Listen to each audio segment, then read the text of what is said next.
My name is Kole Cottam. From Knoxville, Tennessee. I played here for 3 years. Just got drafted by the Boston Red Sox. Growing up, my life was really centered around my family. Mom and dad and a brother. We were probably about as close as you could come. Other than family, it was probably centered mainly around sports. We played pretty much every sport you could think of growing up between me and my brother. Religiously, we weren't really a religious family. My mom prayed with us every night before bed. I kind of knew about God, but didn't really know God. Coming to the University of Kentucky, I really was here to play baseball. I really didn't know that my life would change forever when I came to this campus, just to know the Lord. On the outside, I was doing well on the field, in the classroom. I've always prided myself on having really good grades, but I was really trying to find something, and I knew something was missing with just the way, if I had a bad game or I did bad on a test, it really kind of affected me a lot. And I was really just trying to search for something to really put myself into. I started going to FCA chapels with our team, and then that led to going with just the entire, with the athletes at the FCA on Monday nights. And our team chaplain, Aaron Hogue, really did a phenomenal job, just really trying to just introduce me to everything.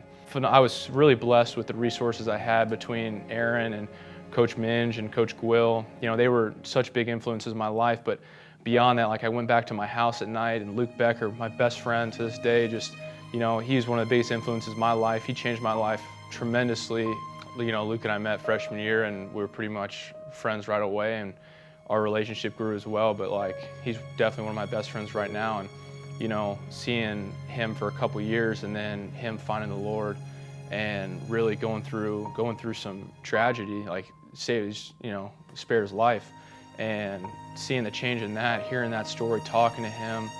But his life changed completely. His purpose, his drive, everything, it was just different. I saw that on the field, at home, everything, and I was like, man, that's something that I want to learn more about. And when I started learning, I started really trying to find out what it was exactly. So I remember it was one day I was hitting, and I was taking BP, and immediately Coach Williams just took me outside, and he's like, Cole, I need to talk to you.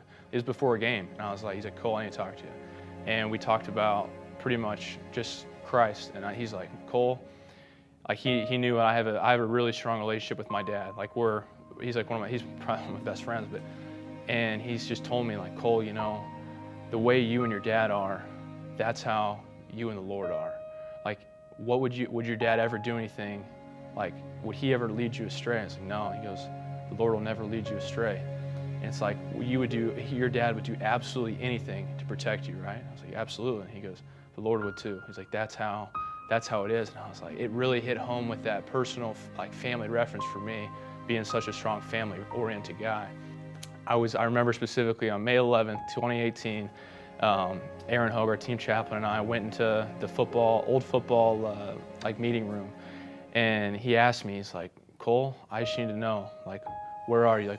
Where are you in your spiritual life? And I was like, Aaron, I think, I'm ready to give my life to Christ. And we were on our knees, just sitting there, and we were praying, and I asked the Lord to be the center of my life, and my life changed ever since. And so right when that happened, it was May 11th, we were playing Mississippi State that night, and I was like, man, we talked about it, you're going to be tested right away. And sure enough, I had an okay game, not great at all, but after the game, I had more people come up to me, give me a hug, and tell me, Cole, congratulations. And I'm like, what about? And they're like, we heard you gave your life to the Lord. I had Mitch Barnhart, our athletic director, gave me a huge hug, told me he'd be there for me whenever.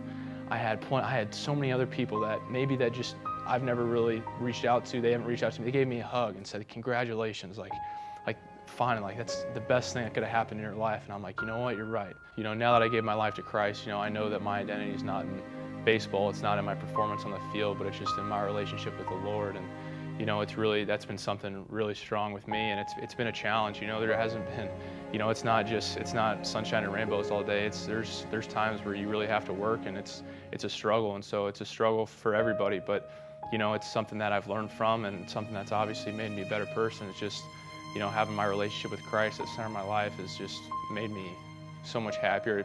So the opportunity I've had through FCA and through just the people I've had on this campus has been had such an impact on my life, and I don't think I would have been able to do that anywhere else. And it's just been, FCA has been such an important, integral piece of me just growing spiritually, like as a person and as an athlete. It's just been something that, without that, I don't know, what my path would be. But now I know through FCA and through just the Lord, that I know I have a plan, and the Lord has a plan for me, and that everything's going to be okay.